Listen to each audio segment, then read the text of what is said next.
Turn it down real quick. Rockin' with Backstreet, let's go for a little minute. For a little minute, man. We got my homie, man. The big homie in the building, man. In New Orleans in this bitch by the way of Texas, man. Let everybody know who you is, where you from, and what you got coming. What's up? This your boy Geno Gallardo. I'm from New Orleans, but been living in Houston for a little minute now. But I got coming in. I got a mixtape coming in due time, and an album coming, Introverted Ways. You know what I'm saying? Introverted Ways came apart. Really after my grandma passed away, I just started distancing myself. I've been introverted, but that really pushed me to stay in my own bubble. Even family and friends, but they know how I rock it. They know what it is. They know it's all love. Okay, I feel Introverted Ways coming out soon. Introverted Ways, so that's kind of like you really to yourself. Yeah. I feel it. I can't do nothing but respect that, man. Real quick, let everybody know where you're from, how you got your start in this rap shit. I'm from New Orleans, Nightwalk, downtown, to that deal what I'm saying.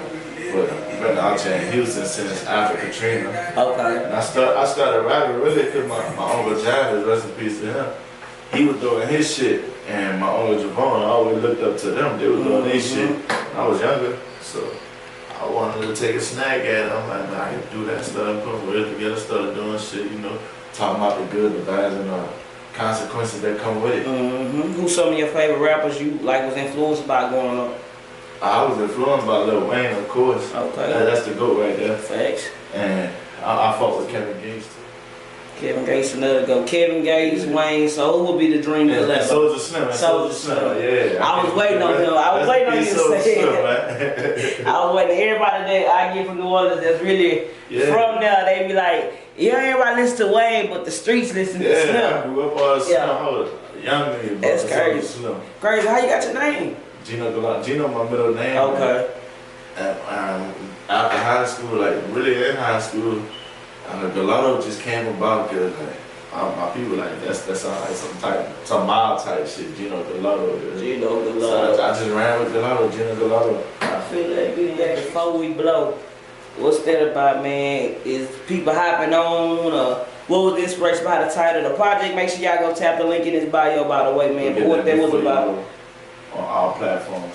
But before we blow really came, you need a lighter? It came about, it came about like really the movement, like what we doing before we blow, the groundwork and all that we putting in all the effort and shit like that. And you know, we know who around before we blow, but never know what they expect after we blow. So. I feel that. What was your favorite song to record out the project? Before we blow. It probably was the intro. It wasn't that long, but it was wavy. Because it was like really giving y'all the story of how everything came about. Jumped off the course when I was 15, I was focused on the money. Mama couldn't afford the Jordan, so I had to find a hustle. Yeah. Really, that's where it came from. Silver Splinter too. It all started. Nah, for real, man. Before we blow, man, you been doing your thing, man. Is it hard to break as an artist from the city? Yeah. Kinda, cause it's like everybody doing anything, everybody rapping, nobody don't feel like nobody above them and all that. So if they feel like you competition, they gonna try to support you really from a distance. They gonna fuck with you, but support you from a distance like that. It's kind of hard to find people that's genuine, that's gonna really try to grind and get to the top together. Is that part of the reason why you just don't really feel like you would sign with like no major or another artist or some shit like that? No, I didn't have a personal experience, but from what I've been seeing, it's like sometimes that shit be going left. You sign with a label or some shit, like they don't want to release your shit and all that. Like I'm watching this shit, so I'm learning. I'm learning from the outside. It's like they'll put your shit on a shelf. Now you begging and pleading for them to drop your shit. You can't drop music, I can drop what I want to drop. It might take a little longer. But shit, in the long run, I'm going to get there. I know it. Big facts, man. Anybody that don't know about New Orleans, ain't never been or just under a rock, man, what it was like for you coming up pre-Katrina? Man, it was hectic pre-Katrina. Hectic, okay. It was like trenches. It was getting how you live out there, and really got to be aware of your surroundings. That's what anywhere, but right. out there, it's like really got to be aware of your surroundings, be aware of other people that's around you and shit. How my uncle passed away, that's been my uncle Javis. He passed away in the hood and all that. His own partner snake him. Damn. Yeah. Damn. Yeah, his own partner. So ever since then, I'm like, you gotta. Did you see that yourself, or that just was hearsay, or?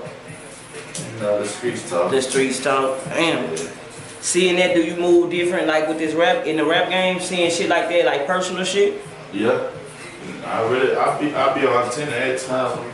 Standing on my pillow, watching my surroundings, watching who I bring around me. I don't bring anybody around me. I feel that. And I don't really let anybody bring anybody around me. Makes sense. That You makes gotta sense. protect yourself at all costs. And you been in Houston, man, how long now, man? Let the streets know. I've been in Houston since 05. Damn. After Hurricane Katrina, so yeah, this my second Your home. second home. This hometown there for you, man. We for real This for my you. second home right Then here. he came straight to the hood, man. He came to the Fofo, man. He came to the Acre Shaker, so it's always gonna be forever love and stuff, man. Was it hard adjusting to Houston, or have you been here before? Cause we got a lot of people from Louisiana like, oh, I've been in Texas. I've probably been out here for like a month when I was a baby. Oh, okay. I don't recall. Okay, I feel This is it. for my people returning and all that. We came out here to visit and shit. But it was hard trying to adjust to this. It was different. I came out here, ain't nobody really accepted us because like we new to their hood, so they like, who are these people coming to our shit? Right. So, and we like, damn, really. At first, I didn't even want to be here, to be honest. Cause I'm from back in Louisiana, and it's a whole new environment for me. Right. So, did you ever like? I know most people didn't, but you ever fuck it like I'm going back home, start over from scratch down? Did you just like fuck it? I'm in Houston or wherever I'm at, and this is what it's gonna be.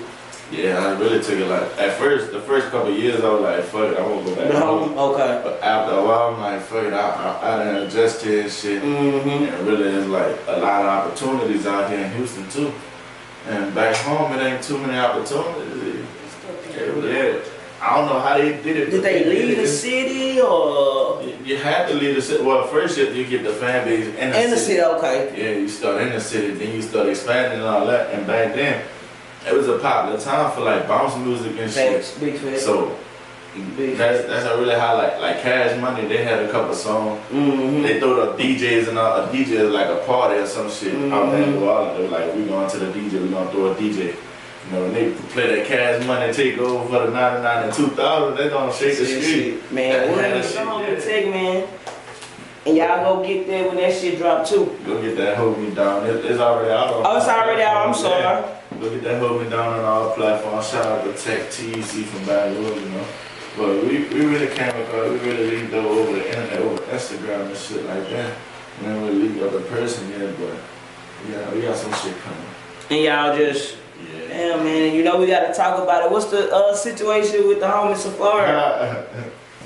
You know we gotta talk about it. Only what you can give away, man. Did he really fuck you over like that, man? Cause it was good, man. He did what he did. He just at the end of the day, it was some bullshit. He tried to act like it was miscommunication, but it wasn't even that. Cause I know they. You actually spoke? I mean, yeah. But like, when I talked to somebody who running his page, but I really got to drop from this man. This man's voice and everything. This man. Damn. So yeah. It goes to show you how the industry is early. Yeah, they prey on upcoming artists, but he ain't know I could take it that big. Like damn. When I was researching, I was like, damn, nigga, you done took that shit big. After they do, they prey on upcoming artists and shit like that. But the situation with me and him, we were supposed to do some business together. At the end of the day, he did me a couple of Instagram promotions and shit like that. He can't do all that. You mean to tell me somebody as big as Safaree was on your level, fucking with you? Yeah. It's just a hustle to them, though. Yeah. Now, you gotta do this shit on a daily. Cause I don't know. Do you have to pay your way? I guess to. You gotta pay your way. Ain't nothing wrong with paying your way and all that to get to where you're trying to go. But at the end of the day, all parties need to come through on what they say they're gonna come through on. Business is business. Don't do no bad business like that. Nah, for real. How did it make it to the Breakfast Club? How did the Breakfast Club get wind of it? Alright, one morning, I'm listening to the Breakfast Club and all that. They like calling if you ever have been in this situation with people like that. So I'm like, let me fuck around and try to call them. I ain't think she was gonna go through. So I called, they answered that bitch. So I'm like, This is my shot right here, my mom. I give my shit out, even to let other artists be aware of Right. shit. Like, don't fall for this shit. These artists out here, they be grinding. And they quick to snake you. So. Exactly. What's some advice then you can give to these artists that's watching? Shit, just stay down, keep doing your shit, keep grinding. No matter how hard it look like. If you feel like you ain't going nowhere, just keep doing your shit. Keep grinding, keep putting money towards your promotion, keep investing in yourself. At the end of the day, you gotta believe in yourself. If you don't believe in yourself, who gonna believe in yourself? And I feel that. What was Vroom about with B Shadow? Huh? Vroom. Oh, B Shadow, shout out, that's my brother. Shit, we was just in the studio vibing and shit. Just really vibing. Feel like Travis on High at the Moon, High in the Room, yeah. High in the coupe, foot on the gas, watch you go room, yeah. The same day, I just, caught me a new whip or something in the room, yeah. Nah, big face. Another one, man, I gotta ask, cause I do ask our artists, is it dangerous being a rapper? Yeah.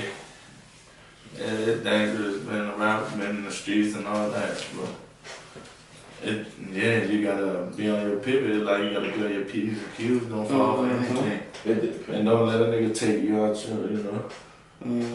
Rock Cartel, we got a lot of shit coming, we got big things coming out. As far as me, I got the album coming up, Introverted Ways, and right after me, we got Yayo coming up, Rich Yayo. We got him coming out with his project. And then we got a couple more artists after that. And on the label, we got Taliban. The label is AWOL Cartel, right? Yeah. Okay. What's that about, man? Don't just lay that on me like that, man. How did that come about? AWOL Cartel, we really been on our Caboose with each other. AWOL, like another way of living, another way of life. And it's, you real family. Incognito, like AWOL, introvert. It's like you really like into like just being low key to yourself, even in this shit, even trying to be in the industry and shit like that. I respect that shit, cause I know, like I said, this industry is a motherfucker. Yeah. I can only imagine. I stay in my lane, keep it up, and do what we gotta do. Nah, for real, that's the best way. How did the challenge, with the Vroom challenge, how did it help the song? Did it help it? Yeah, kinda. Yeah. They got people, interested in the song and shit like that. And it's kind of catchy. Everybody want, be a part of the song. I feel that. Where you see the career in the next 3 years? Oh man, I feel like I'm gonna be up there. I feel like in the next year. Okay. It's gonna pop. All it takes is effort and grind. I feel that. I feel that. How has the growth changed since you dropped Geno Season? Like with your music and just you putting shit out there to the world. Geno Season was, I was like a little quick EP too. Okay. Just breaking down some shit with one of our other producers, Taliban, and we was just recording some shit, trying to lead up into what's next, lead up into album mode. Just to put something out until the album mode come out. What was the inspiration behind that? Really, it was like a lot of people that doubted me from like close people to like people who don't know me. It's like all over. And everybody got somebody that doubted them. That make you go harder, use it for motivation. Go harder. Like, you don't doubt me, okay, I'm gonna shit on you. I'm gonna show you. Like the homie, you lost your brother, man. My condolences to you, man, real quick, man. How did that just affect not just the music, just life in general for you? That's why I really went antisocial. Like, I took probably a whole year off from music and shit, even from my friends and all that after he passed away. We was close, we was like down to the same age. Like my stepbrother before. Look at him. My brother shit. Yeah. Nah, for real. He had an accident and shit. Was he into the music too, or did he support you rapping? Nah, he supported me, but he wasn't really into the music like that. Last minute shout out, some love, any good shit too? Shout out to the whole AWOL Cartel, you know what I'm saying? Everybody on the label. Shout out to everybody behind the scenes, everybody who support me. Shout out to Backstreet Co for having me. Shout out. I appreciate that. Shout out y'all, man. You linked with the homie, man. My homie, alumni, man, when I was in the basement, man. 504 Don't Move, Yeah, man. shout out.